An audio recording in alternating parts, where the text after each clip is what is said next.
Carla, alam mo na ba? May nakita na namang bangkay sa may gulod kaninang umaga. Oo, Vince.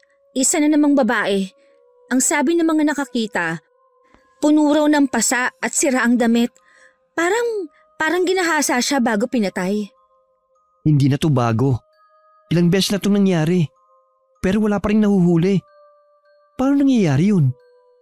Kasi pinagtatakpan. Anong ibig mong sabihin? May alam ka ba? Si Kapitan, hindi ba napansin mo?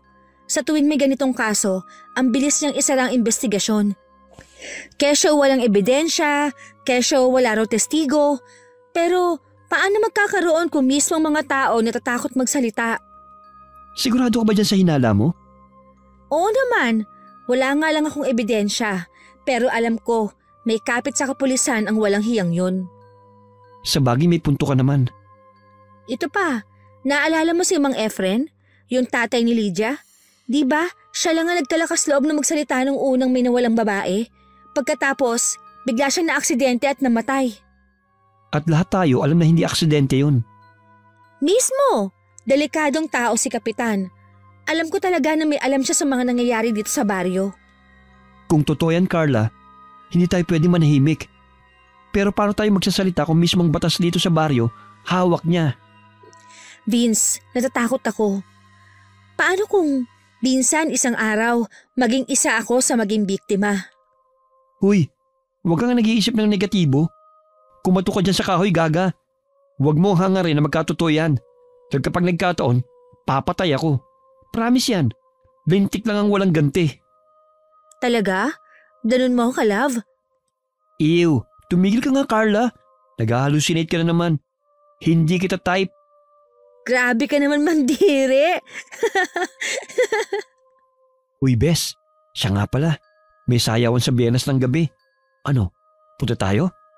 Naku, sigurado ko maraming macho sa kapoging papi doon. Tinatanong pa ba yan? Siyempre naman. Basta ba, ipagpaalam mo kay Lola, ha? Ano pa nga ba? Yan naman ang lagi kong ginagawa sa tuwing isasama kita eh. At saka pumapayag lang naman si Lola Fatima kapag akong makakasama mong gumala. Siyempre. Wala naman kasing magtatangkang lumapit sa akin kapag ikaw ang kasama ko, ano? Ang laki-laki kasi ng katawan mo pero wititit. Hindi nila knows na pusong babae ka naman pala. Abat, ikaw pasalamat ka nga't pinagpapaalam pa kita sa lola mo. Kung hindi, baka mukha ka ng manang na laging nakatenga lang dyan sa bahay nyo. Eto namang si Vince, hindi na mabiro. Sorry na girl. Aba, talagang inaasar mo pa ako Halika nga rito, mabaita ka. Wag mo nga akong kilitiin, Vince. Simula pagkabata ay magkaibigan na sina Vince at Carla. Lumaki sa kanyang lola ang dalaga. Dahil maagang nawala ang mga magulang niya. Kaya naman labis-labis na lang ang pag-aalala at paghihigpit nito sa kanya. Hindi siya pinapayagan ng lola niyang gumala kung saan. Maliban na lang kung si Vince ang kasama niyang lumabas. Panatag na kasi ang loob ng matanda sa kaibigan niya. Dahil kilala na siya nito mula nung maliit pa. At alam nitong walang gagawing masama si Vince sa kanya. Kinabukasan maaga pa lang ay pumasyal na si Vince sa bahay nila Carla. Tao po! Tao po! Beshi Cakes! Sandali! Kaaga-aga Sino ba aring? Iho, ikaw pala yan. Tuloy ka. Magandang umaga po, Lola Fatima. Kasing ganda niyo po ang umaga ngayon Wala pa rin ho talaga kayong kupas. Mas nauna pa nga kumupas yung dasher niyo kaysa sa inyo Sus, maliit na bagay. Ako pa ba? At teka nga sandali. Ang aga mo naman yata para mambola, iho. Mukhang hindi ka pa naliligo Abay, ano bang sadya mo? Ito naman si Lola Mabango pa rin naman po ako inutusan po kasi ako ni nanay na bumili ng suka. Kaya dumana lang din po ako dito. Heto po pala may dala po akong daing. Masarap po yan. Ako po mismo ang gumawa niyan Abay, marunong ka na rin palang gumawa ng daing. Mabuti yan at matutulungan mo na ang nanay mo sa hanap buhay ninyo. Oo nga po eh. Nakakaya rin po kasi kung si nanay lang lahat ang gagawa. At teka, nag-agahan ka na ba, iho? Dito ka na kumain. At patapos na rin naman si Carla maligo. Sumabay ka na sa amin. Salamat po pero tapos na po ako mag-almusal ha. Ang sadya ko po talaga dito eh. Alam ko na yan, iho. Gagala na naman kayo magkaibigan, no? Napakamot na lang si Vince sa batok niya habang nakahalokip-kip na nakatingin kay Lola Fatima. Nakagat pa nga nito ang pangibabang labi saka ngumisi sa matanda. Hindi sigurado sa susunod na sasabihin.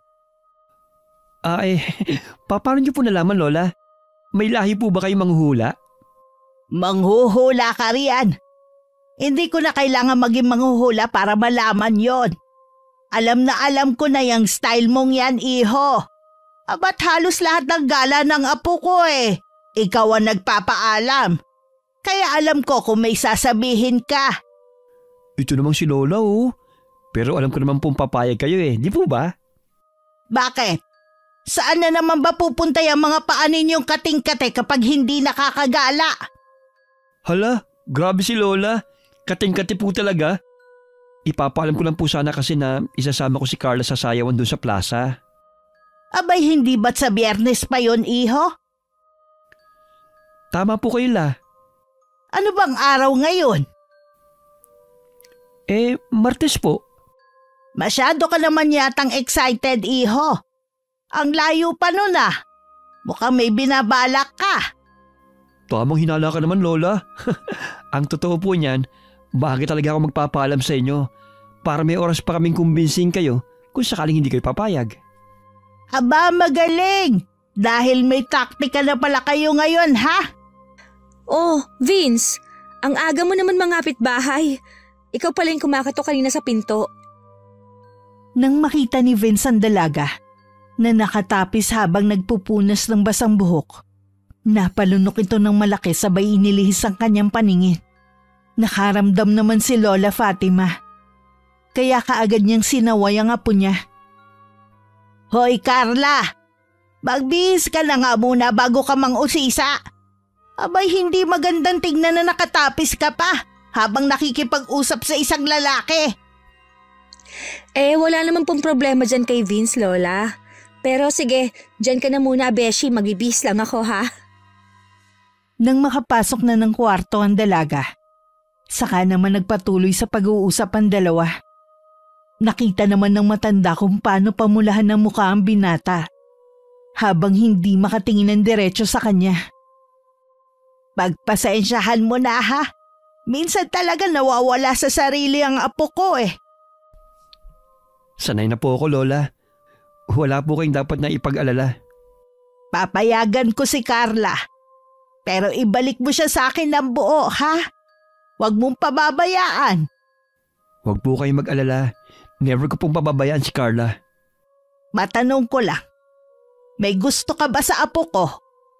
Po? Bakit hindi ka makasagot? May gusto ka, no? Naputo lang sasabihin ni Vince nang lumabas ng kwarto ang dalagang bagong bihis. Nakasuot lang ito ng sleeveless dress na hanggang tuhod ang haba. Simple pero kitang-kita ang hubog ng katawan ng dalaga. Napalunok na naman si Vince dahil sa tanawing nasisilayan. Ngunit kaagad din naman nakabawi nang umuntag si Lola Fatima. Hoy! Natulala ka na, iho! May gagawin pa po pala ako sa bahay, La. Tama, mauna na po ako ha. Carla, uwi na ako ha. Sige Vince, mag-iingat ka. Salamat, tutuloy na ako. Natatarantang lumakad palabas ang binata. At nakasunod naman dito ang mata ng matanda. Ramdam ng matanda na may pagtingin ng binata sa apo nito. Kahit nagpapakita to ng pagkalamya at kalambutan sa pagkilos. Masaya naman ang matanda dahil alam niyang mabuting tao naman ang binata at hinding-hindi ito gagawa ng masama sa kanyang apo. Tara na't kumain, iha. Sige po, Lola. Teka, at maghahain po ako. Iha, may itatanong lang sana ako sa'yo. Ano po yun, La? Ikaw ba may manliligaw na? Po? Naku, Lola. Wala pa pong nagkakamali. Talaga ba? Di mabuti naman kung ganon. Alam ko rin naman pong hindi niyo pa ako papayagan na magnobyo eh. Kaya kung may manliligaw man, di syempre po, matik na dead man na kaagad. Carla po, hindi naman sa pinagbabawalan kita Ang sakin lang naman kung sakaling may manliligaw ka nga, kilatisin mo munang maigi nang hindi ka masaktan at magsisi sa huli. Lola, wala naman pong nagtangkang manligaw kasi nga po, di ba? Hindi naman po ako nakakagala nang hindi kasama si Vince. Wala naglalakas ng loob na lumapit sa akin dahil siguro takot sa kanya. Parang tatay kasi ang dating ng kaibigan kong yun eh. Kahit ang totoo lalaki din ang gusto. Abay, totoo ba yung sinasabi mo, iha? Parang hindi ko naman nakikitaan ng kabaklaan si Vince Tsaka kahit ganun yun maaasahan at pinagkakatiwalaan ko siya. Sa bagay, tama naman po kayo, Lola. Kaya nga po, magkaibigan pa kami hanggang ngayon dahil mabait at matulungin po siyang tao. Saka, bakla po talaga yun. Huwag na lang po ninyong ipagsabi. Kaya kung sakaling may manligaw man sa'yo, gusto ko yung kagaya niya ang pipiliin mo, ha? Nang hindi ka kawawa pagdating ng panahon. Sa isip ng dalagay, tugma sila ng gusto ng kanyang lola. Ngunit wala siyang magagawa dahil sinabi na ni Vince na lalaki din ang gusto nito. Kaya inakala niyang wala ng pag-asang maging sila, kahit pa malalim na ang nararamdaman nito para sa binata. Lingid sa kaalaman ni Carla, matagal na palang may lihim na pagtingin para sa kanya ang binata. Ngunit hindi lang yun magawang aminin ni Vince dahil natotorpe ito. Natatakot din kasi itong masira ang kanilang pagkakaibigan kung sakaling mang aminin niya ito at hindi pala siya gusto ng dalaga. Kaya nakontento na lang siya bilang isang matalik na kaibigan. Ngunit kahit ganun, umaasa pa rin siyang masusuklian din sa huli ang nararamdaman niya. Nang sumapit ang Biyernes ng umaga, agad na naglambing si Vince sa kanyang ina. Hay, salamat naman anak. Halika. Pakitulungan nga akong bitbitin tong banyera patungong bilaran. Agahan natin ang pagbibilad at sayang ang sikat ng araw. Tsaka baka bigla na naman umulan mamayang hapon. Babaho itong mga isda. Ako na po magdadala niyan, Nay. Sigurado ka ba anak? Mabigat ito. Sigurado po ako, Nay. Kayo naman, para namang hindi lalaki ang anak nyo. Kung sa bagay, noong kaedad mo nga ang tatay mo makisig din yun at malakas.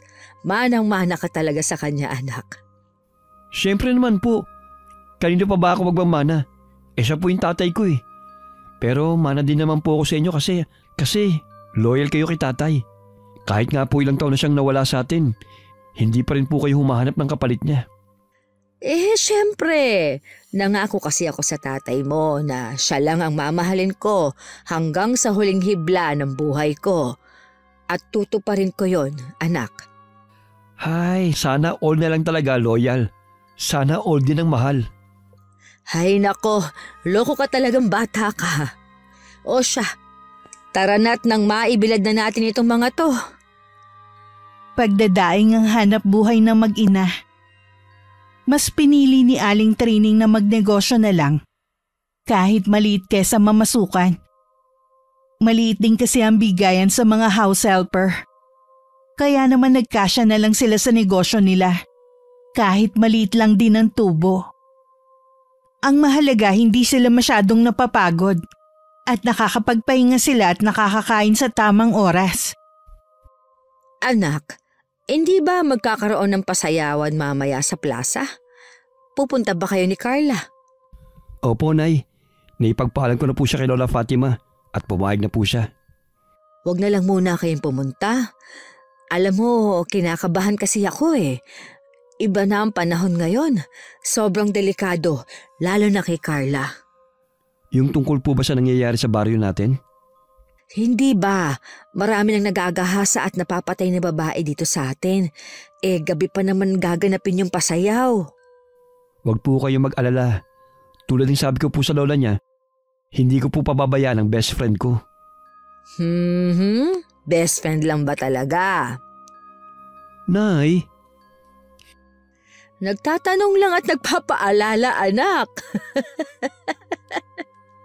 pero Nay, napag-usapan na din talaga namin ni Carla yung tungkol sa mga babaeng ginagahasa. Sa totoo lang, natatakot ako para sa kanya. Siyempre babae. Tapos hindi naman natin alam kung sinong iiwasan o kakampi sa nangyayaring to. Tapos ganun pa yung kapitan natin. Parang walang pakialam sa hustisya. Alam mo, sa kinalakyan kong baryo, hindi batas ang nagpaparusa sa mga taong nananamantala ng kababaihan. Ang mga matandang albularyo at mangkukulam ang humahatol. Mangkukulam? Oo, Vince. Noong araw, may isang lalaki sa amin, mayaman, makapangyarihan at maraming koneksyon. Maraming babae ang pinaglaruan, pinagsamantalahan, pero hindi siya mahuli-huli. Kapag may nagsusumbong, bigla na lang silang nawawala o natatakot magsalita. Parang nangyayari dito ngayon. Tama.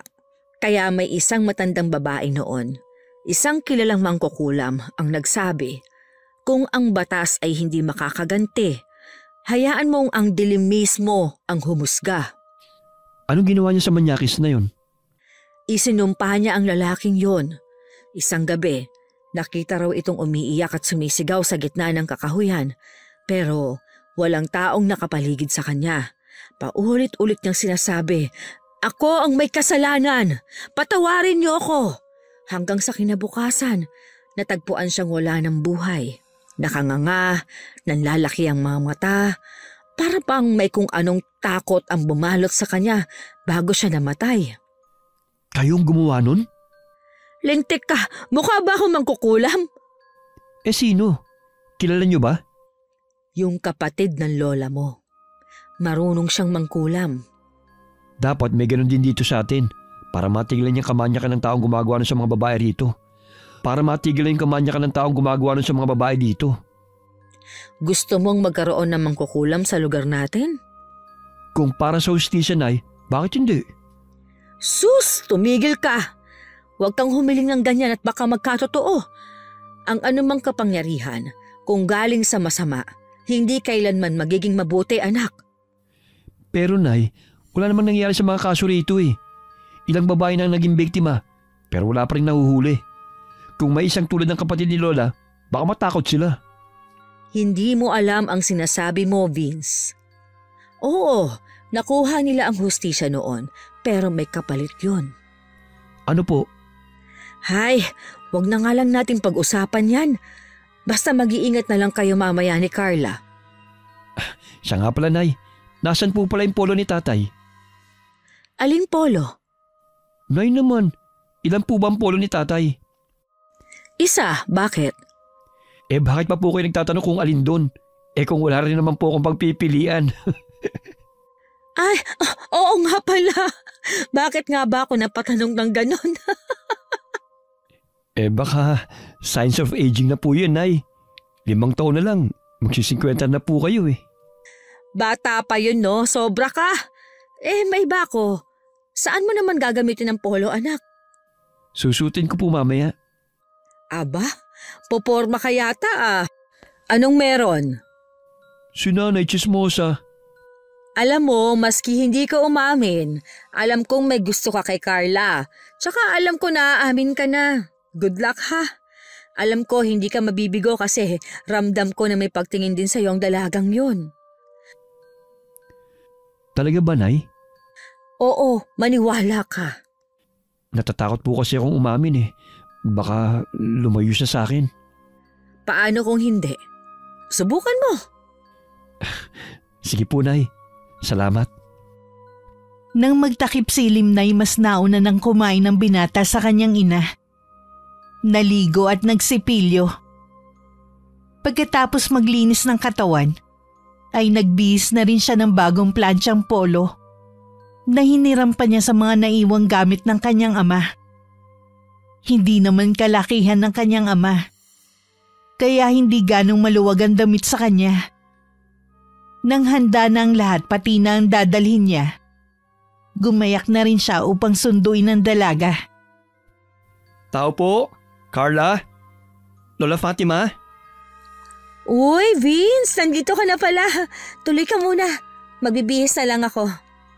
Sige, hintayin na lang kita dito. Paglabas ng dalaga sa kanyang silid, saglit na natigilan si Vince. Napalunok siya habang nakatingin sa kaibigan niyang nakaayos. Suot ang isang simple ngunit eleganteng bestida. Bahagyang kulot ang buhok at may banayad na pulang lipstick sa labi. Hindi niya inaasahang makikita ito sa ganung forma. Parang bumagal ang oras habang pinagmamasdan niya ito. Sa bawat kilos, sa bawat ngiti ng kaibigan, lalo siyang napahanga. Kasabay nito ang mabilis na pagtibok ng kanyang puso. Nakabihis na ako. Tara na. La, tuloy na po kami. O sige, mag-iingat kayong dalawa ha. Hoy Vince, ipinagkakatiwala ko sa iyo ang apo ko. Oras na may mangyaring masama sa kanya, nako! Mayayari ka talaga sa aking bata ka. Ito talagang si Lola nananakot pa. Opo Lola, ako na pong bahala kay Carla. Huwag na po kayo mag-alala. Ikaw Carla, huwag kang lalayo kay Vince ha. Lagi ka lang sa tabi niya. Para naman po akong bata niyan, Lay. Aba't nagre-reklamo ka yata. Baka gusto mo wag na lang tumuloy at dito ka na lang sa bahay. Di po ako nagrereklamo. Sabi ko nga po, didikit lang ako kay Vince eh. O siya, sige na. Lumakad na kayo. Nang makapagsayaw kayo ng matagal. Habang naglalakad ang dalawa, isang itim na sasakyan ang dahan-dahang dumaan sa gilid nila. Bukas ang mga bintana nito. Kaya kitang-kita nila ang mga lalaking sakay. Nagpalitan ng tingin ng magkaibigan. Parehong nakakaramdam ng kaba. Lalo na nang mapansin nilang bumagal ang sasakyan. Ang malamlam na ilaw ng poste ay bahagyang nagpakita ng maitim na ngiti ng isa sa mga lalaking sakay. Binilisan ng dalawa ang paglalakad nila. Nakahinga lang sila ng maayos nang nilampasan na sila ng sasakyan. Kilala mo ba yung mga yun? Hindi eh, pero yung isa namumukhaan ko. Parang nakita ko na minsan sa bahay ni Kapitan. Baka kamag-anak niya siguro. Kamag-anak pala ng kupal na kapitan. Sayang, pogi sana. Pogi? Kinikilig ka na niyan? Parang ngayon ka na nakakita ng pogi ah. Hala, hindi ha. Nagsabi lang na pogi yung isa, kinikilig na agad. Grabe ka naman. Iwasan mo mga yun. Hindi maganda ang kutob ko sa kanila. Mabuti pa umuwi lang kaya tayo. Hala, wag naman. Naghihintay yung mga friend natin sa plaza. Tsaka, wala namang mangyayaring gulo ngayon. Ang daming dayo ang dadalo. Safe naman tayo kapag maraming tao. Sige na nga. Pero kapag may naramdaman kang kakaiba, sabi mo kagad sa akin ha. Nax, protective. Aba natural. Hindi kita hayaan mapahamak no? Pilit nilang isinasantabi ang hindi maipaliwanag na kaba na iniwan ng sasakyan dumaang kanina. Ngunit sa di kalayuan sa dilim ng kalsada, may mga matang tahimik pa ring nakasubaybay sa kanila. Nang hindi nila namamalayan, nagpatuloy lang sa paglalakad sina Vince at Carla. Hanggang sa narating na nga nila ang plaza. Hinanap nila kaagad ang mga kaibigan. At nadatnan nila ang mga to na kausap ang mga lalaking nakita nila kanina sa sasakyan. Napakunot pa ang noo ni Vince nang bumaling sa kanila ang isang lalaki. At nakangiting sinalubong ang papalapit na si Carla. Hi, good evening. Carla, tama ba? Oo, paano? Hindi mo siguro natatandaan pero simula dati pa, Nung una naming bakasyon dito sa baryo nyo, binala ko na talaga magpakilala sa'yo. Kaso wala lang akong lakas ang loob nun eh. Si Kevin ay pamangkin ng kapitan nila. Nakapatid naman ng ina nitong si Aling Delilah. Lumaki to sa Maynila at sanay na itong mambola ng mga babae. Madalas sa mga nabobola nito ay ang mga probinsyanang katulad ni Carla. At dahil nga ayaw naman ni Carla na makabastos at lumabas na suplada, sinakyan na lang nito ang trip ni Kevin. Ako nga pala si Vince. Vince, nice meeting you pare. Hindi ko alam na may kuya pala si Carla. Hindi niya ako kuya pare. Actually, best friend niya ako. Oh, best friend. Nice. At ikaw naman, ano nga pangalan mo ulit? Oh, sorry.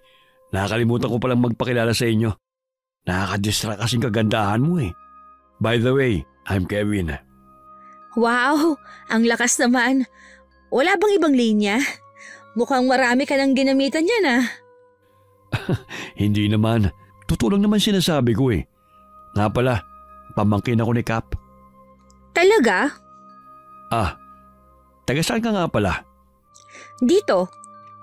Malinaw naman siguro sa sinabi mong lagi kang nagbabakasyon dito, di ba? Oo nga pala.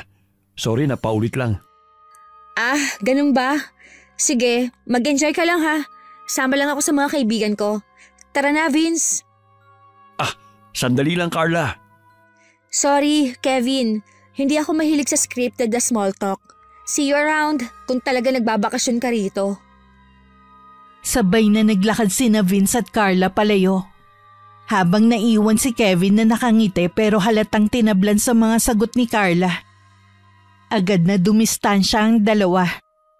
Nang makumpirma ni Carla na pamangkin nga ito ng kapitan, siya na agad ang umiwas.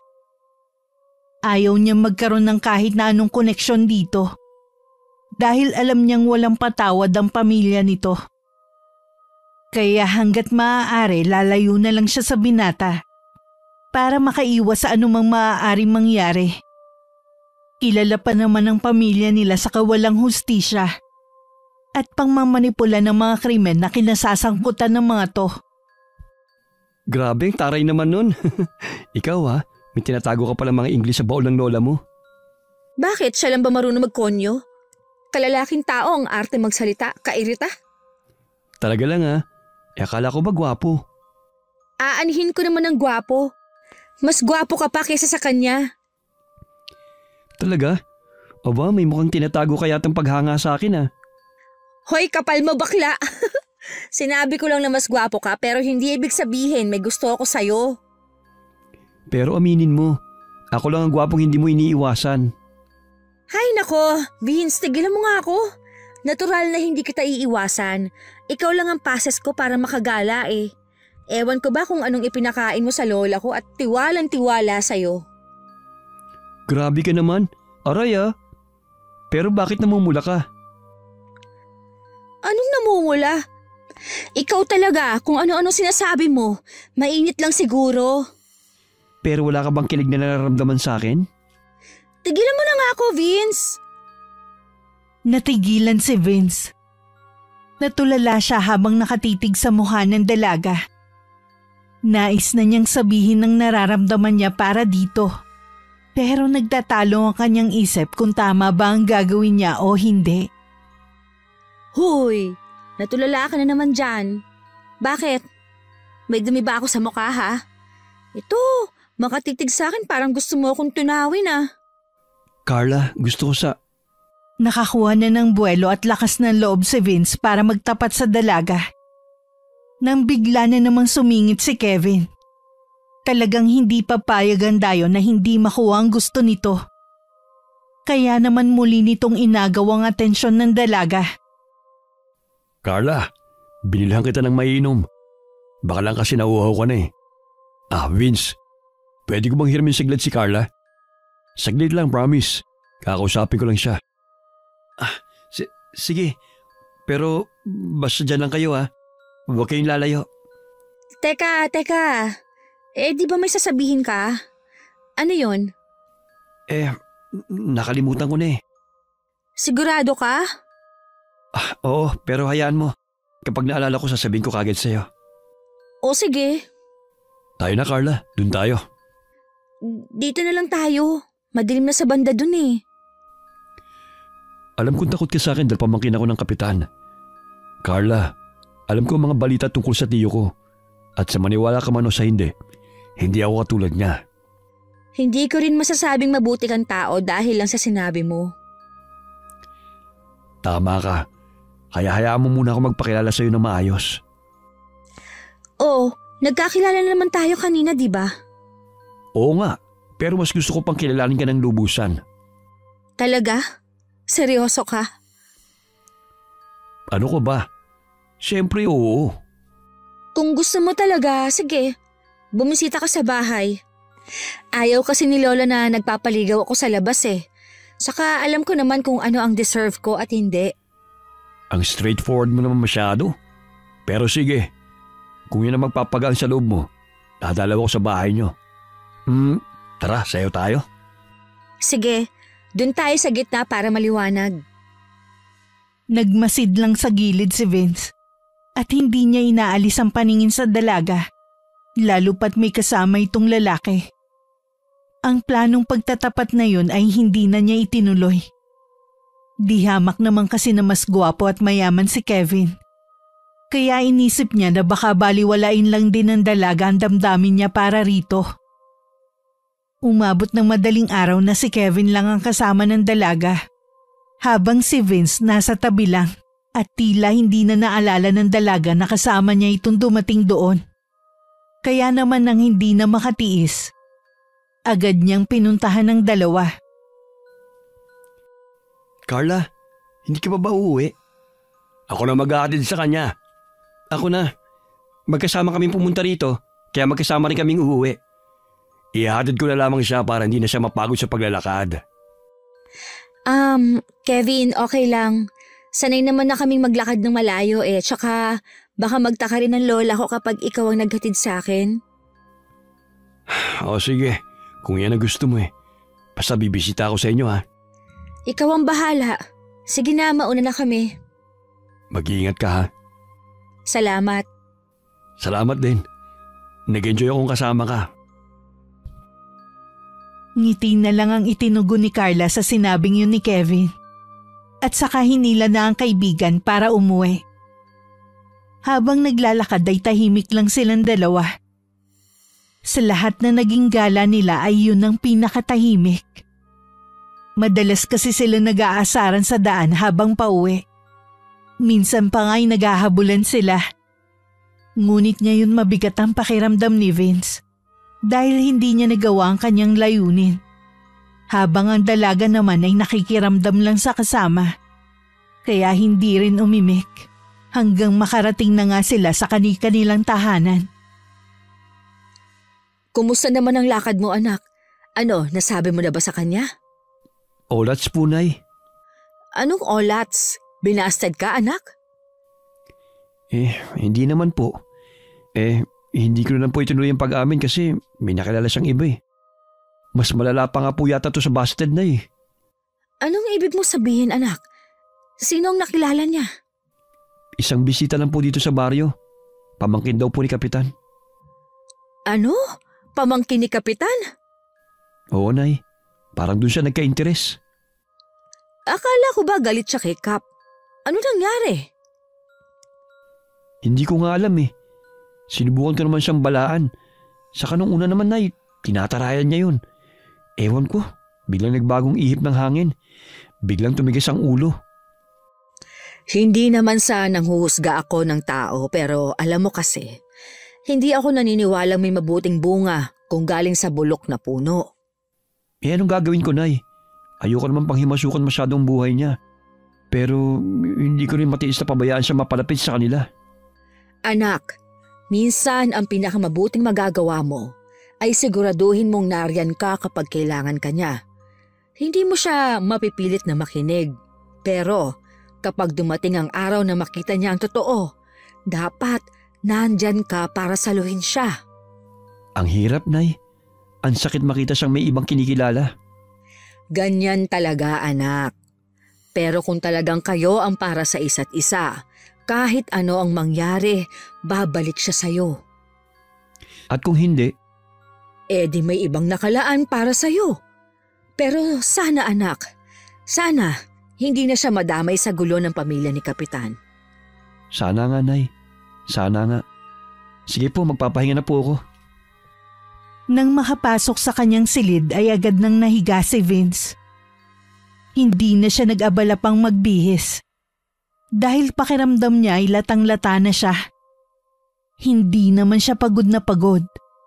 Pero pakiramdam niya ay nawalan na siya ng ganang kumilos. Pinilit niya ang sariling matulog. Pero kahit ilang minuto na siyang nakapikit, ay tila bagising na gising pa rin ang diwa niya. Marahil ay dahil sa maraming mga tanong ang tumatakbo sa kanyang isipan. Kaya hindi pa rin siya makatulog. Kinaumagahan naman ay bumisita nga si Kevin sa bahay ni na Carla. Nagtaka na lamang si Lola Fatima nang may humintong isang magarang sasakyan sa harap ng kanilang tahanan. Akala niya may naligaw lang. Dahil sa tinagal-tagal na nilang naninirahan doon, ay ngayon lang may humintong sasakyan sa tapat nito. At mas lalo pang nagtaka matanda nang may bumabang isang gwapong binata mula ron. Magandang umaga po. Dito po ba nakatira si Carla? Magandang umaga naman, iho. Oo, dito nga siya nakatira. Kayo po pala ang lola niya. Mano po? Ako po si Kevin. Kaawaan ka ng Diyos, iho. Ano ba ang sadya mo? Gusto ko pong ligawan ng apo niyo kung papayagan niyo po ako. Teka, saan mo ba nakilala ang apo kong si Carla? Ngayon ko lang nakita ang mukha mo rito sa baryo namin Nagkakilala po kami kagabi sa sayawan. Pamangkin po ako ng kapitan ng baryong to. Abay, hindi ko sukat akalain may magtatangkang manligaw sa apo ko. At galing pa sa pamilya ninyo. At sa kakagabi lang kayo nagkakilala, manliligaw ka na agad. Sigurado ka ba sa pinapasok mo, iho? Opo, lola.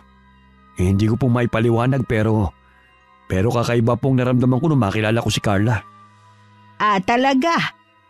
Pero iho, hindi basta-basta si Carla. Hindi yan tulad ng ibang babae na madadaan lang sa matatamis na salita. Alam ko po yun. Kaya nga po gusto ko siyang ligawan ng maayos sa tamang paraan. Ikaw ba? Sigurado ka na dyan sa nararamdaman mo? Abay, pamangkin ka ng kapitan. Alam mo naman sigurong hindi maganda ang tingin ng mga tao sa pamilya ninyo.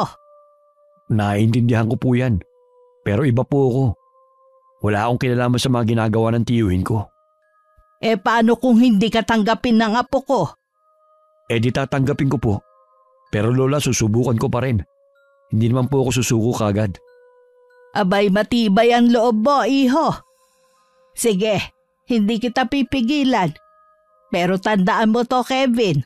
Ang apo ko, hindi laruan, ha? Kapag pinaiyak mo yan, ikaw mismo ang may kalalagyan sa akin.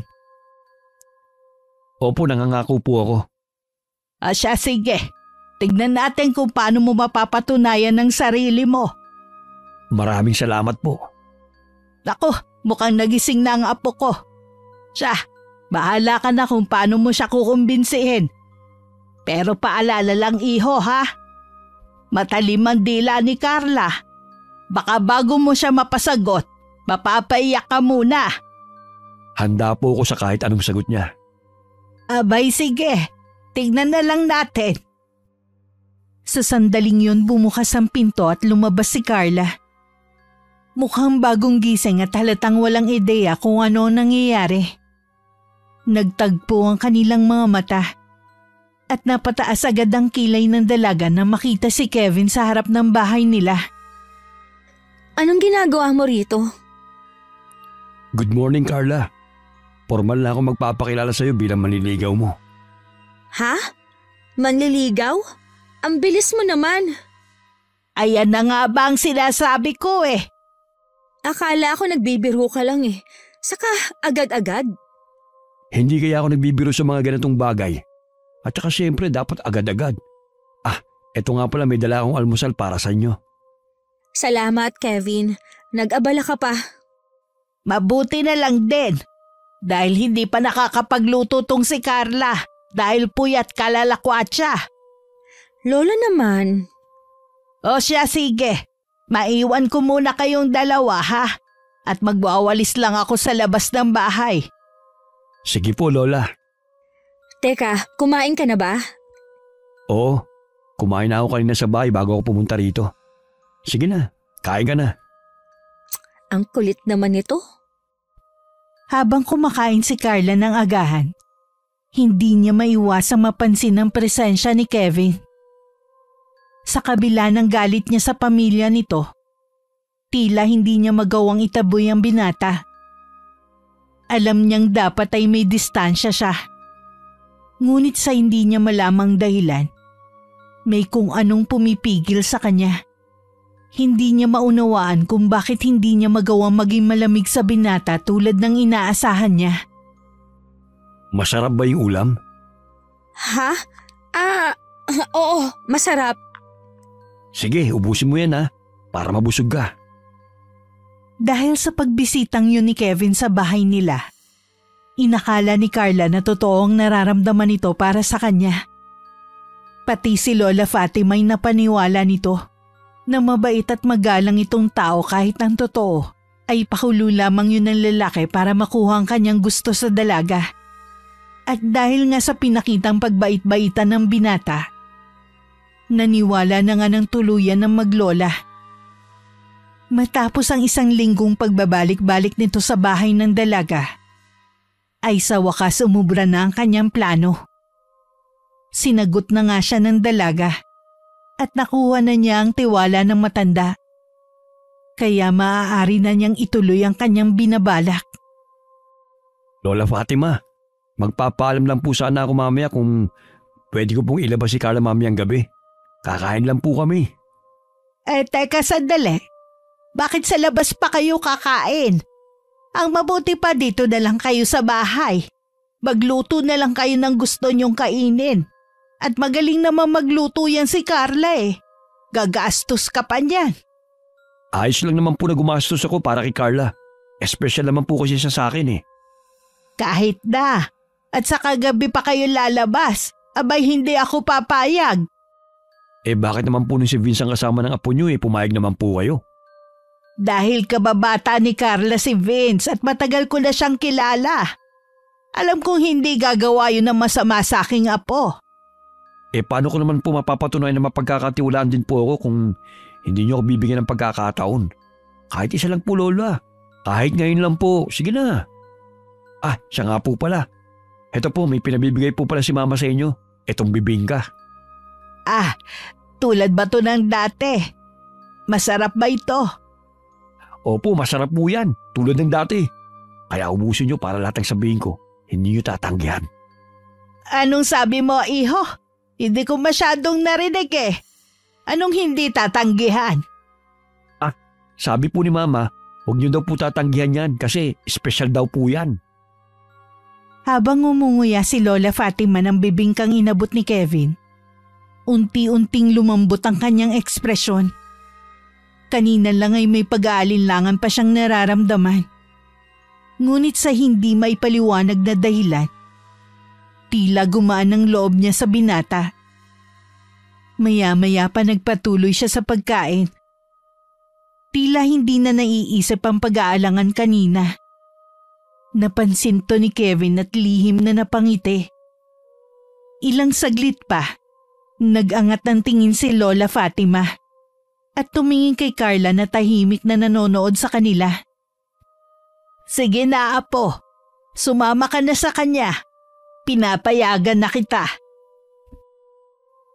Napakunot ang noo ni Carla. Tila nagtataka sa biglaang pagbabago ng isip ng kanyang lola. Kanina lang ay parang tutol ito. Pero ngayon bigla na lang pumayag sa pag-alis nila. Samantalang si Kevin naman ay nakangiti ng buong buo. Halatang kontento sa naging resulta ng kanyang munting estratehiya. Saan ba tayo pupunta, Kevin? Basta, huwag ka na maraming tanong.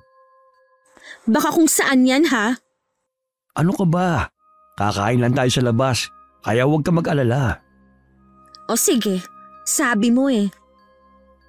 Habang binabaybay nila ang daan sakay ng kotse ng binata, nagsimulang magtaka ang dalaga na mapansin niyang hindi sila papunta sa direksyon ng bayan kung saan nandun ang kainan.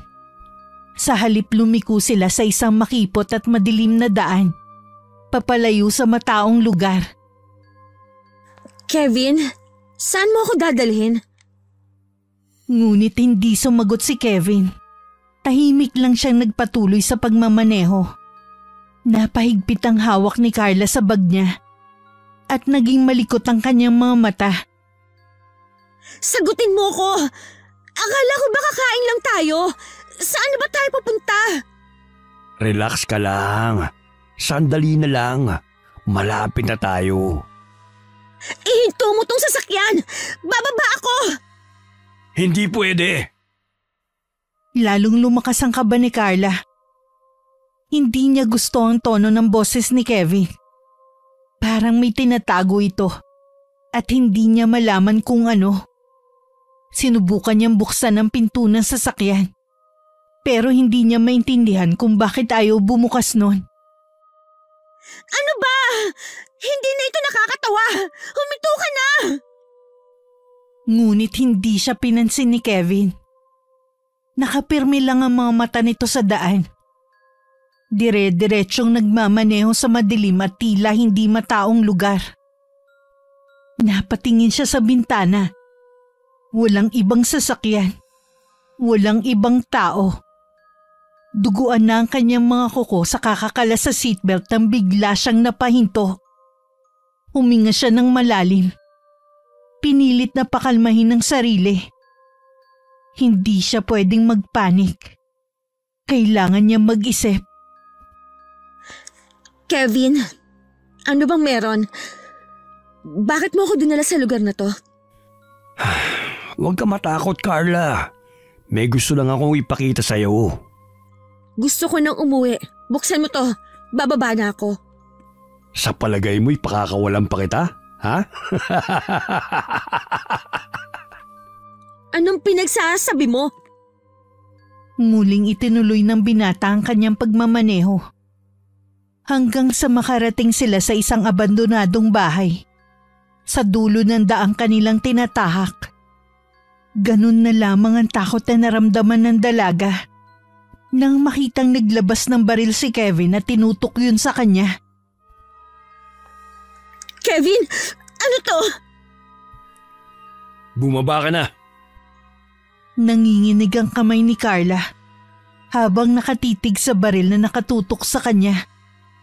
Pakiramdam niya ay biglang nanlamig ang buong paligid. Hindi niya inakalang hahantong sa ganito ang simpleng pagpayag niyang sumama rito. Kevin, anong ibig sabihin nito? Akala ko… Tama ng tanong, Carla. Basta sumunod ka na lang kung ayaw mong masaktan. Napalunok siya. Pilit na pinakalma ang sarili. Wala siyang ibang magawa kundi sundin ang gusto nito. Dahan-dahan siyang bumaba ng sasakyan. Ang puso niya'y parang gustong lumabas sa kaba. Inilibot niya ang paningin sa paligid. Isang lumang bahay. Sira-sira ang bubong. Basag ang mga bintana at tila matagal nang iniwan. Walang ibang tao. Wala siyang matatakbuhan. Kevin, please. Kung ano man to, hindi pa huli para umatras. Pero ngumiti lang si Kevin. Hindi na yun ang maamong ngiti na nakita niya noon, kundi isang malamig at mapanlinlang na ngiti. Itinulak siya nito papasok sa loob ng bahay. Huwag ka nang umarte, Carla. Dito ka muna. Napasigaw si Carla nang biglang bumukas ang isang pinto ng bahay. Mula ron may lumabas na dalawang lalaking hindi niya kilala. Matitigas ang kanilang muka. Halatang sanay sa ganong sitwasyon. Humitit muna ng sigarilyo ang isang lalaki bago nagsalita. O, di ba maganda siya? Ha? Natawa ang dalawang lalaki pero sumang-ayon din sa kanya. Tuwang-tuwa ang mga to dahil inisip nilang muli na naman sila magpapakaligaya sa gabing yon. At tulad ng dati, nagsimula na silang gumamit ng ipinagbabawal na droga. Napaatras si Carla. Nanginginig sa takot. Napatingin siya kay Kevin. Umaasang may maaaninag siyang awa sa mukha nito. Pero wala. Wala ni katiting. Kevin, bakit mo ito ginagawa sa akin? Solve na ako. Mga pare, ako muna ha. Standby lang kayo dyan sa labas. Doon muna kami sa kwarto nitong chicks ko. Walang hiya ka! Bastos! Huwag ka nang pumalag. Huwag ka mag-alala. Magiging masaya to. Masasolve ka sa akin. Kevin, wag! Parang awa mo na! Ngunit tumawa lang ito. May halong yabang sa kanyang tinig. Sa gilid ng kanyang mata, nakita niyang lumabas na ang dalawang lalaki sa pinto. Iniwan silang dalawa sa loob ng madilim na silid. Wala nang iyakan, Carla. Mag-enjoy ka na lang. Parang demonyo ang binatang tumatawa habang unti-unti nitong hinuhubad ang sariling kasuotan. Hanggang pati ang panloob nito'y tinanggal na rin. Mas lalo pa nga itong natawa nang makita kung paano panlakihan ng mata ang dalaga. Huwag kang lalapit! Sinasabi ko sa'yo, isusumbong kita sa mga pulis! Ha? Pulis? Sa tingin mo ba maniniwala sa'yo mga pulis kapag nagsumbong ka sa kanila? Mag-isip ka nga, Carla. Kayo ang may kagagawa ng mga panggagahasa at pagpatay sa mga babae dito sa baryo. Nadali mo. Ay, halika na. Huwag mo na akong pahirapan kung ayaw mong matulad sa kanila. Hindi! Lumapit si Kevin. Ang kamay nito'y lumanda sa braso ni Carla. Pababa sa bewang. Kevin, wag! Parang awa mo na! Ngunit ngumisi lang si Kevin. Tila wala itong naririnig. Lumakas ang kabog ng dibdib ni Carla. Pakiramdam niya unti-unti siyang nauubusan ng oras.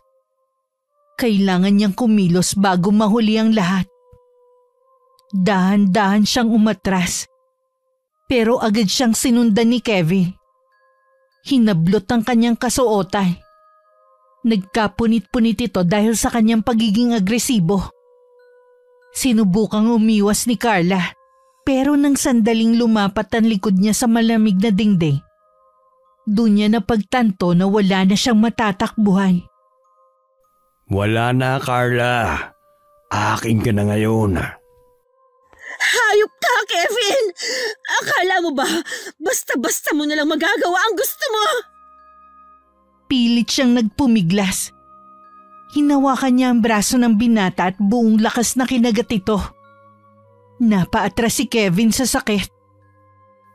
Gago! Anong... Bago pa nito matapos ang sasabihin, inapakan ni Carla ng malakas ang paa niya. Dahilan para mapaurong siya. Hindi pinalagpas ng dalaga ang pagkakataon. Siniko niya to sa sikmura at nang mapayuko sa sakit, isang malakas na sampal ang dumapo sa mukha ng binata.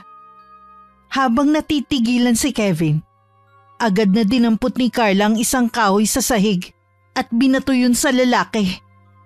Mabilis siyang tumakbo papalabas ng kwarto. Hinahabol naman siya ng malalakas na mura ni Kevin. Tarantadong... Huwag mong isipin makakatakas ka! Narinig niyang bumukas ang pinto sa labas. Nandun ang mga kasama ni Kevin. Pero hindi siya titigil. Mas pinabilis pa niya ang takbo. Hinanap ang kahit anong daan palabas ng abandonadong bahay. Hindi siya pwedeng mahuli. Hindi siya pwedeng sumuko. Pero isang malakas na tunog ng baril ang nakapagpatigil sa pagtakas ng dalaga. Kasabay nun ay nabuwal siya at nawalan ng kakayahang kumilos. Nanlabo ang kanyang paningin. Pero bago siya tuluyang mawalan ng malay, naramdaman niyang may humaplo sa kanyang katawan. Tumulo ang luha sa mga mata ng dalaga bago siya tuluyang nawalan ng malay. Nasa tabi niya si Kevin. May halong kasabikan at kasamaan ng titig nito. Sinamantala niya ang kahinaan ng dalaga. Mabilis siyang yumuko upang tuluyang maisakatuparan ng kanyang maitim na balak. Oh mga chong, tulad ng dati, kayo na ang bahalang dumisipat siya sa babaeng to. Maluwag naman na naging pagkakangiti ng mga lalaki. Alam na kasi nila ang ibig sabihin nun. Oras na para sila naman ang lumigaya. Hinintay muna nilang makalabas ang kaibigang lalaki bago simulan ng pagpapaligaya. Ngunit nang makaalis na si Kevin, nakarinig sila ng mga kaluskos at mga padyak mula sa labas ng abandonadong bahay. Nagkatinginan ng mga lalaki. Agad na nagbunot ng patalim at baril. Handang harapin kung sino man ang nasa labas. Unti-unti silang lumapit sa bintana. Pero bago pa nila makita kung sino ang nasa labas, isang malakas na kalabog ang kanilang narinig. Biglang bumukas ang pinto. At sa isang iglap, may kung anong mabilis na anino ang sumalakay sa isa sa kanila. Isang matalim na sigaw ang umalingaw-ngaw, kasabay ng pagsirit ng dugo sa sahig. Bago pa sila makaputok ng baril, isang matinding puwersa ang tumama sa isa pa sa kanila. Agad itong nabuwal. Duguan ng leeg na tila pinunit ng matatalas na kuko. Si Carla kahit mahina pa mula sa natamong tama ng bala, naggawa niyang idilat ng kanyang mga mata. At sa kabila ng panlalabo ng kanyang paningin, nakita niya kung sino ang dumating. Isang nilalang na hindi niya inaasahan. Isang hugis taong nilalang. May matatalim na kuko at pulang mga mata ang nagangalit habang unti-unting lumalapit sa huling lalaking natitira. Sigaw ng sigaw ang lalaki hanggang sa tahimik na bumagsak ang duguan nitong katawan. Kasabay ng pagtigil ng kaguluhan, muli na namang bumigat ang mga mata ni Carla. Sa huling sandali bago siya tuluyang mawalan ng malay, isang tinig ang narinig niya. "Ligtas ka na, Carla. Huwag ka na matakot." Nagising si Carla na pawis, habol ang hininga at nanginginig ang buong katawan. Napalingon siya sa paligid. Nasa loob siya ng bahay ng kanyang lola Fatima. Ligtas na siya. Ngunit sa kabila ng seguridad ng lugar, hindi niya mapigilan ng sumigaw nang maalala ang mga nangyari sa kanya. Wag! Tama na! Wag! Mabilis na pumasok si Lola Fatima sa silid. Bakas sa mukha ang pag-aalala. "Apo! Bakit? Ano nangyari?" Ngunit hindi sumagot si Carla. Patuloy itong nanginginig. Pilit na hinahabol ang kanyang paghinga habang mahigpit na niyayakap ang sarili. Lumapit ang matanda. Marahang hinaplos ang buhok ng apo. "Tapos na, Carla. Ligtas ka na. Wala ka na sa lugar na yon." Doon palang nagsimulang bumalik ang ulirat ng dalaga. Inikot niya ang paningin sa paligid. Pilit niyang inaalala kung paano siya nakarating doon. Lola, paano ako nakauwi? Sino nagdala sa akin dito? "Ako ang nagligtas sa iyo, Apo." Ano? Pero paano? Napayuko ang matanda. Tila nag-aalangan kung dapat pa ba niyang ipagpatuloy ang kanyang sasabihin. Ngunit alam niyang wala na siyang may tatago pa. Hindi mo alam ang lahat tungkol sa akin, Apo. At sigurado kung hindi ka pa handang malaman. Pero wala akong iba magagawa kundi sabihin ang totoo sa iyo.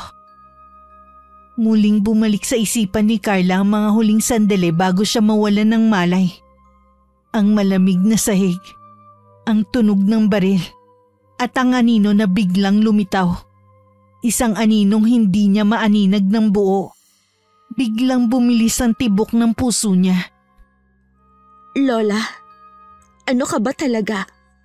Isang nilalang na hindi mo inakaalang nabubuhay pa. Lola.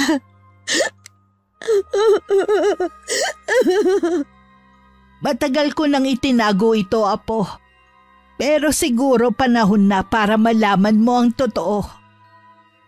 Nanginig ang tinig ng matanda habang nakatitig sa kanyang apo. Hindi niya kailanman inisip na darating ang araw. Nakakailanganin niyang ipahayag ang lihim na kanyang iningatan ng maraming taon. Lola, anong ibig mong sabihin? Isa akong aswang, Carla. Isinilang ako sa isang lahi ng mga nilalang na matagal nang umiiral sa mundong ito. Ngunit hindi ako katulad ng mga aswang na kinatatakutan ng marami. Hindi. Hindi maaari. Alam kong mahirap itong tanggapin. Pero kung hindi dahil sa akin, baka wala ka na ngayon. Napapikit si Carla. Pilit inaalala ang nangyari bago siya mawalan ng malay. Naalala rin niya ang malalakas na sigaw. Ang mga daing ng sakit at takot mula sa mga lalaki. Lola, anong ginawa mo sa kanila? Pinakawalan ko ang isang bahagi ng aking sarili na matagal ko nang kinokontrol. Ginamit ko ang tunay kong anyo para iligtas ka, Apo. Pinatay mo sila?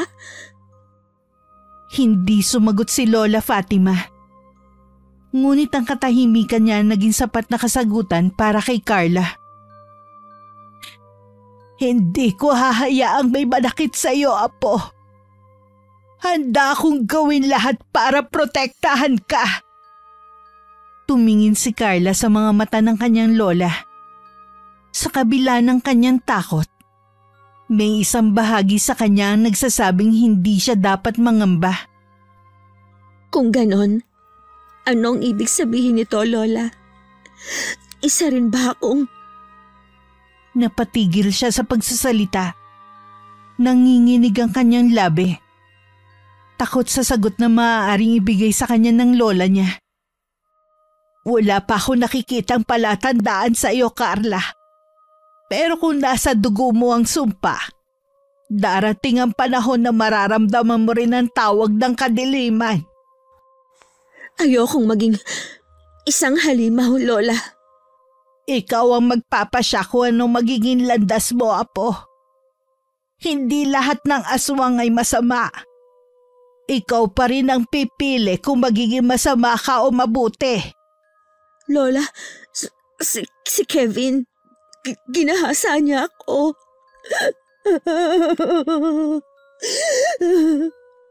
Hindi ko na siya inabutan. Kasalanan ko. Nagtiwala ako sa lalaking yun. Huli na nung kinutuban ako ng masama at nagising sa katotohanan. Patawarin mo ko, Apo. Yung lalaking yun ginamitan tayo ng gayuma para mapasunod tayo sa gusto niya. Paano ko malaman niyang buhay ako? Paano ko may gawin silang masama sa atin, Lola? Hindi ko hahayaang mangyari yun. Apo, yung tungkol sa pagkatao ko. Huwag ko kayo mag-alala.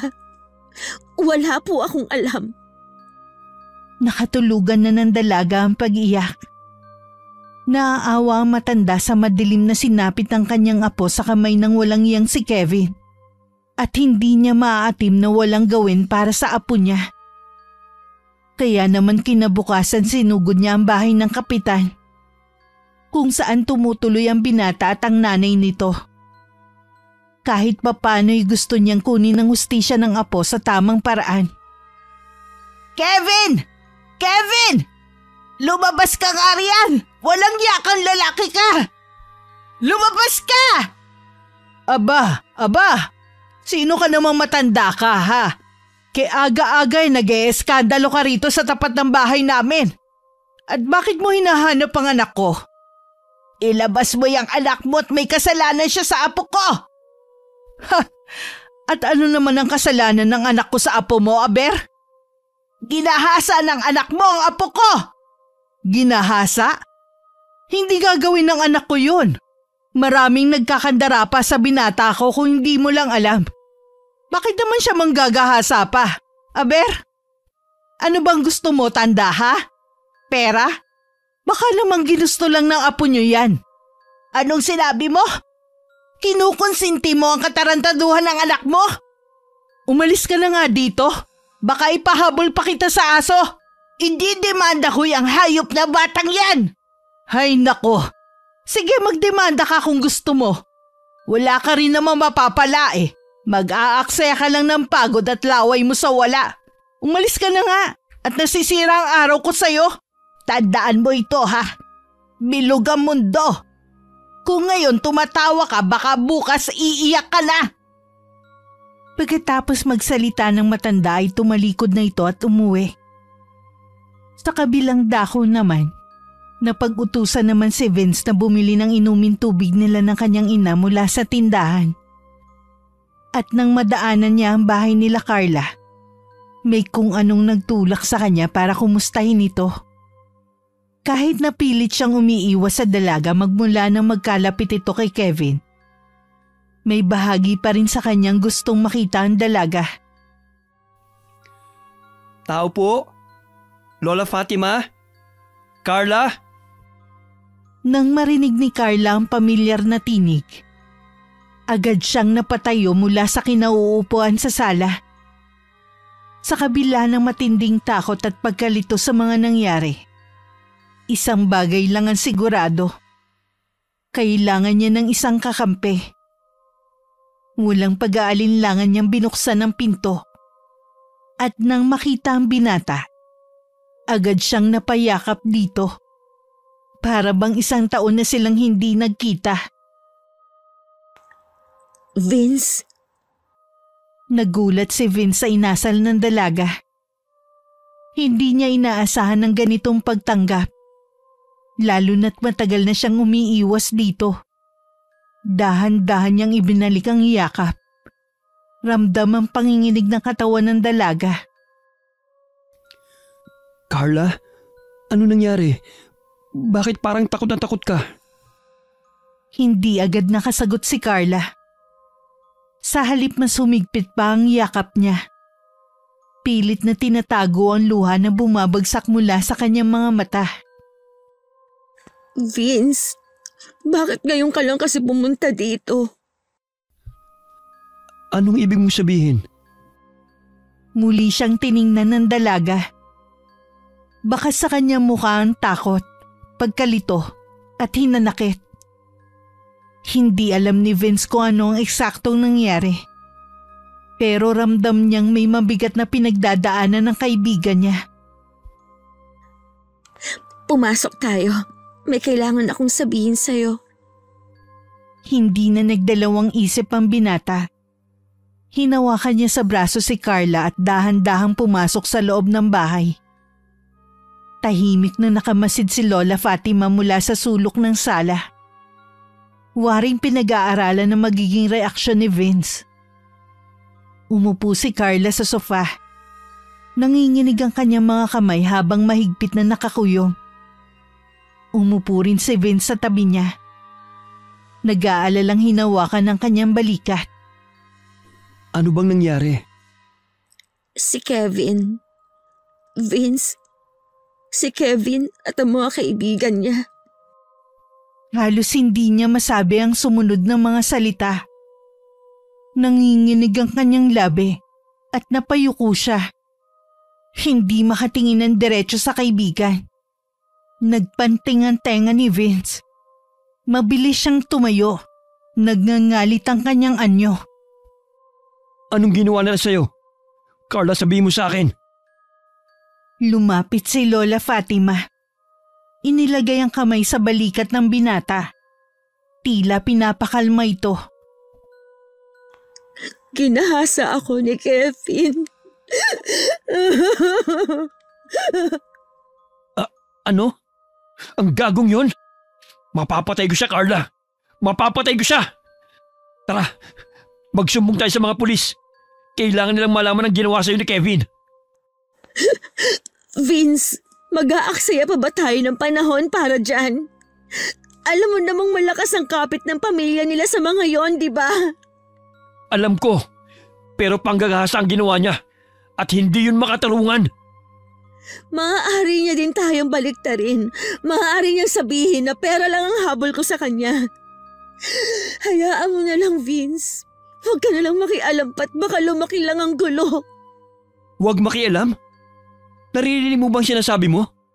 Carla, ikaw ang naagrabyado rito. Hindi ako papayag ng babaeng minahal at iningatan ko. Bababuin lang ng iba. Ipaghihiganti kita. Kung hindi ko man makamit ang hustisya sa legal na paraan, pues ako ang gagawa. Hindi pwede to. Hindi pwede to. Please, Vince. Ayoko nang madamay ka pa. Hayaan mo na lang ako. Maayos din to. Magtiwala ka. Malalampasan ko rin ito.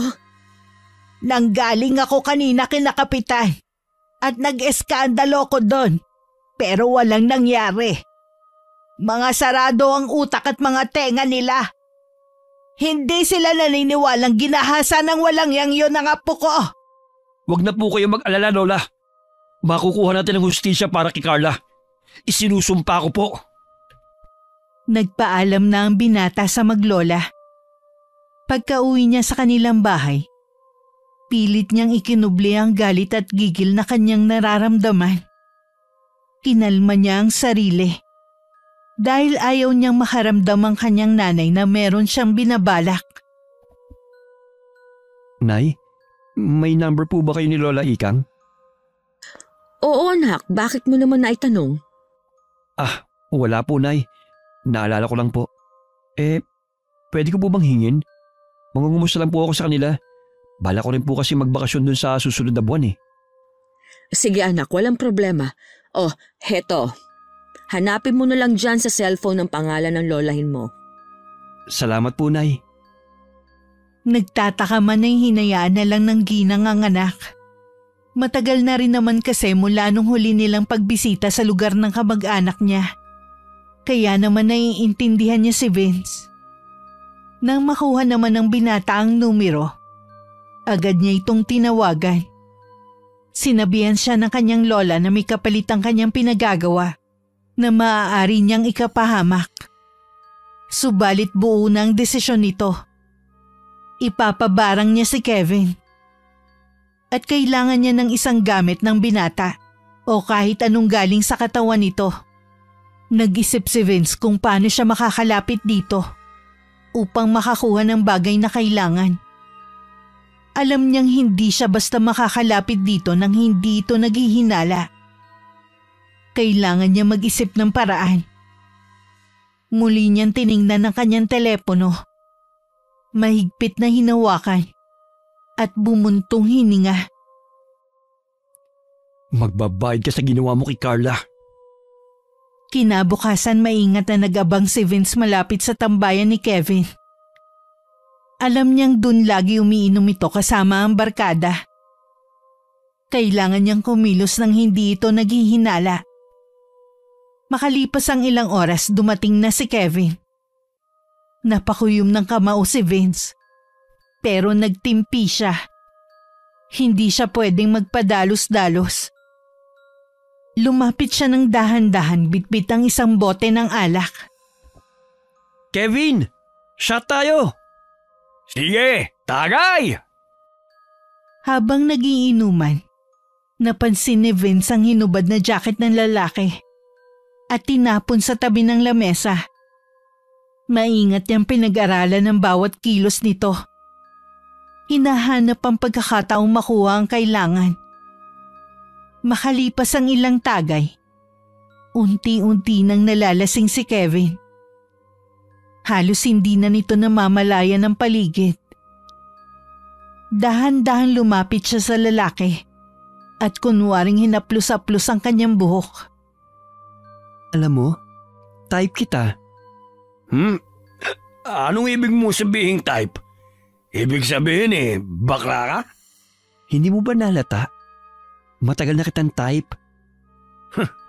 Hindi tayo talo. Hindi namamalayan ng lalaki na kinuhanan na pala siya ni Vince ng ilang piraso ng buhok. Tapos ka na ngayon, Kevin.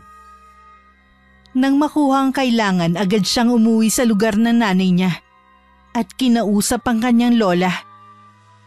Ibinigay niya dito ang mga kailangan niya para mabarang ang lalaki. Samantala sa bahay ni na Kevin, habang nasa harap sila ng masaganang hapunan at nagkakasiyahan, bigla na lang sumama ang pakiramdam ng binata at nagsisisigaw sa sakit. Ang sakit, Ma! Ma! Sobrang sakit!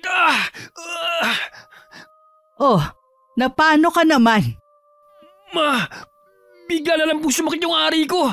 Parang lumalaki po, Ma! Aray! Sobrang sakit talaga! Please, Ma, tulungan mo ako!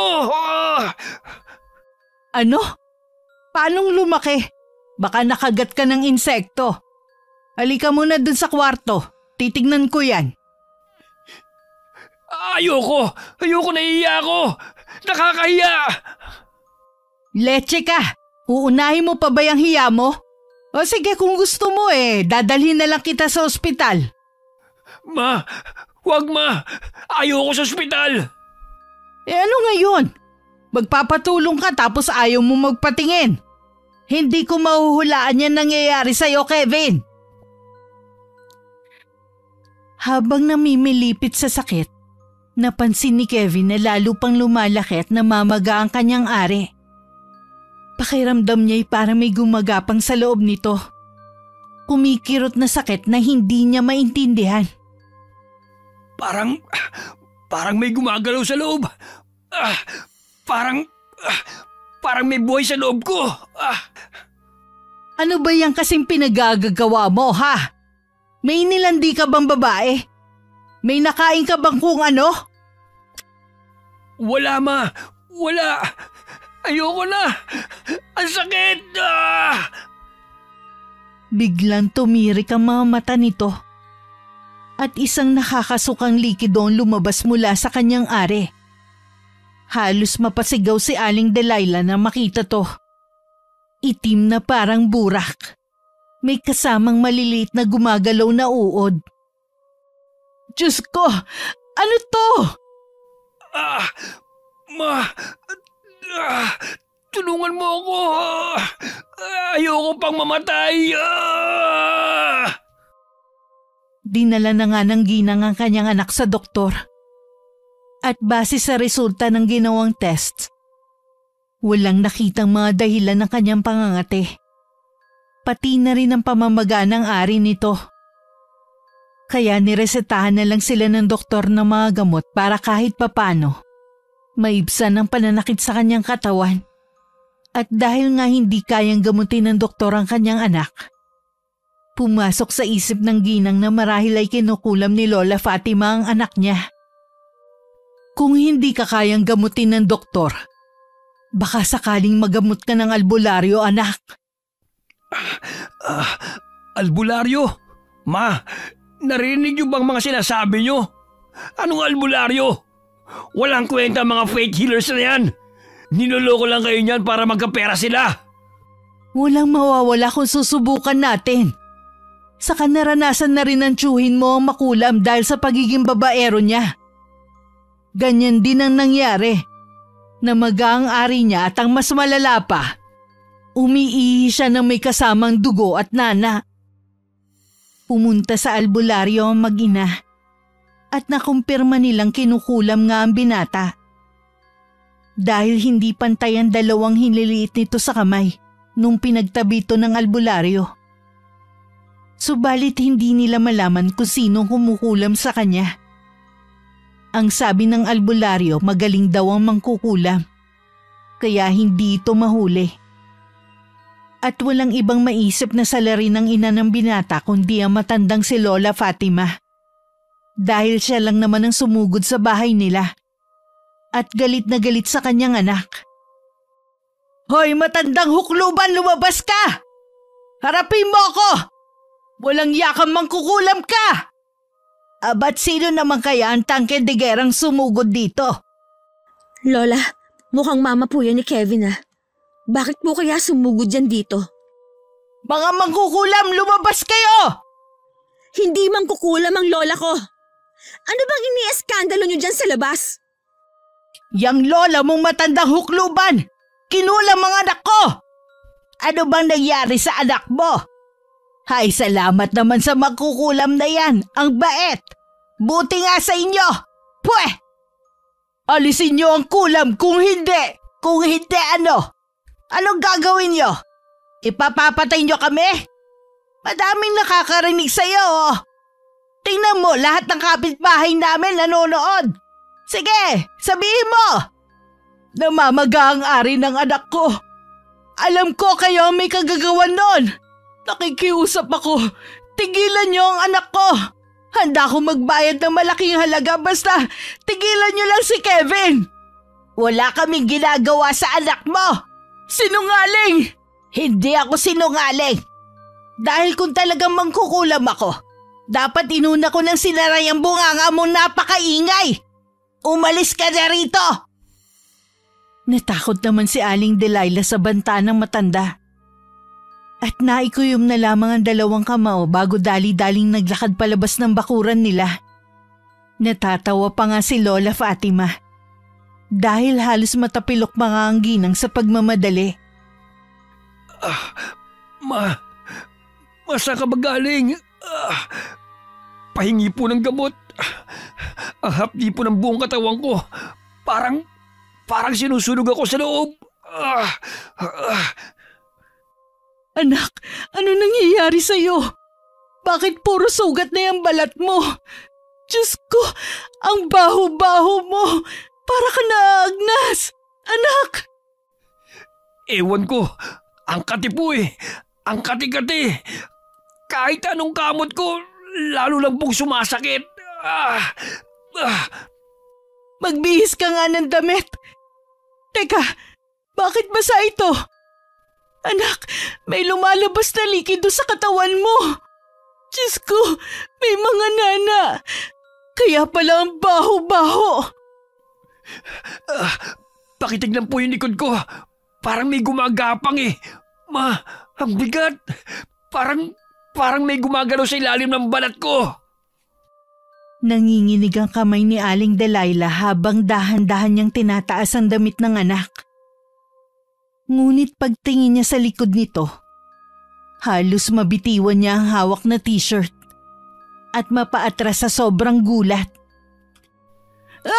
Anak! Diyos ko! Ano to? Sa kanyang harapan ang likod ni Kevin ay puno ng malalalim na sugat. At mula sa mga to may maliliit na uod na gumagapang palabas. Kumikislot-kislot habang binubutas ang balat nito.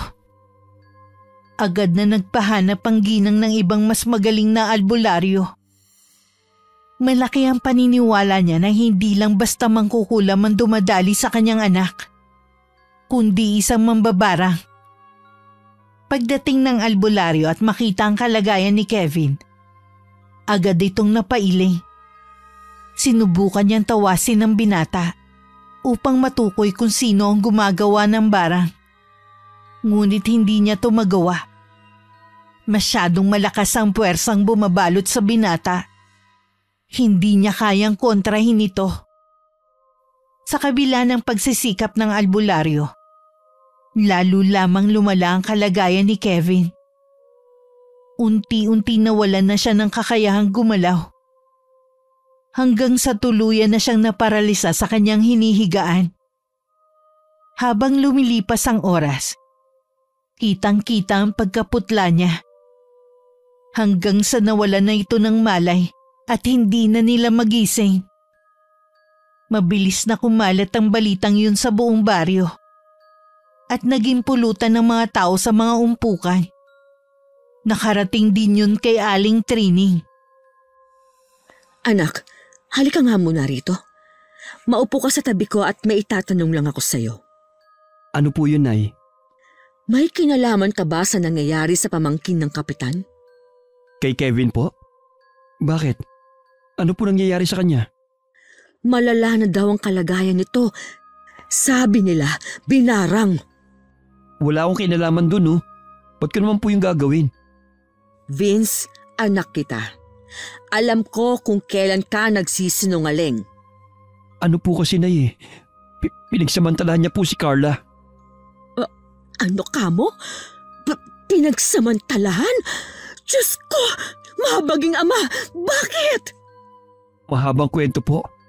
At isa pa, alam naman po natin na wala tayong makukuhang hustisya habang nandito tayo sa baryo na ito eh. Pero anak, baka madamay ka pa. Alam mo bang may kapalit yung mga ginagawa mo? Opo, pero kakayanin ko po yun.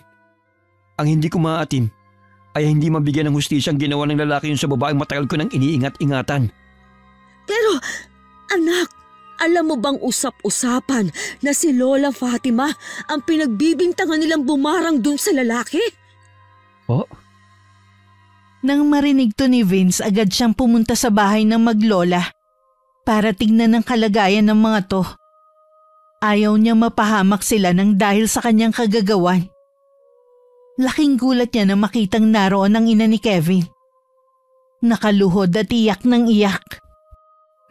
Parang awa niyo na. Tanggalin niyo na ang sumpa ng barang sa anak ko. Masyado na siyang nahihirapan. Nangangayayat na siya at nagmamakaawang patayin na lamang siya. Alam kong may mali rin ako dahil kinonsinti ko ang mga ginagawa ng anak ko. Pero sobra-sobra naman po yung pagpaparusang ito. Hindi na po makatao. At ang ginawa niya sa apo ko na pambababoy, makatao ba yon? Hindi rin naman ah. Saka ilang ulit ko bang sasabihin sa'yo wala kaming kinalaman dyan sa nangyayari sa anak mo? Kung ano man niyang pinagdadaanan niya ngayon. Marahil karma na niya yan. Carla, pakiusap. Tulungan mo si Kevin. Please, Iha. Pasensya na po, pero wala rin po akong magagawa sa mga nangyayari kay Kevin. Wala po kaming kinalaman sa sinasabi ninyo. Hindi ako naniniwalang wala kayong alam. Pero hindi pa rin ako titigil na magmakaawa sa inyo para tigilan na ang pagpapahirap sa anak ko. Kung kinakailangang araw-araw ako lumuhod sa harapan ninyo para lang patawarin niyo na ang anak ko sa mga nagawa niya sa inyo, gagawin ko. Gumaling lang ang anak ko. Biglang nakaramdam ng awa si Vince nang marinig kay Aling Delilah kung gaano nakalala ang kalagayan ni Kevin. Ramdam niya ang paghihirap ng puso ng babae. Kaya naman hindi niya magawang magsaya. Kahit alam niyang nararapat lang sa lalaki ang parusa, hindi pa rin niya maiwasang makonsensya. Agad niyang tinawagan ng kanyang lola at nakiusap na itigil na ang barang at huwag papatayin ng biktima. Mula nang matanggal ang sumpa ng barang, naging madali na sa mga albularyo na mapagaling ang binatang may sakit. Matapos mapagaling ang kanyang mga sugat, kusang sumuko si Kevin sa mga pulis at inamin ang ginawang panghahalay kay Carla. Sa pagsuko niya, hinarap niya ang mga kasalanang matagal niyang itinanggi. Nagkaroon na rin ng hustisya hindi lamang para kay Carla, kundi para na rin sa lahat ng mga babaeng naging biktima nila. Samantala si Carla naman ay nagsimulang bumangon mula sa bangungot na sinapit niya. Alam niyang mahaba pa ang proseso ng paggaling. Pero sa unang pagkakataon naramdaman niyang may hustisya pa rin sa mundo.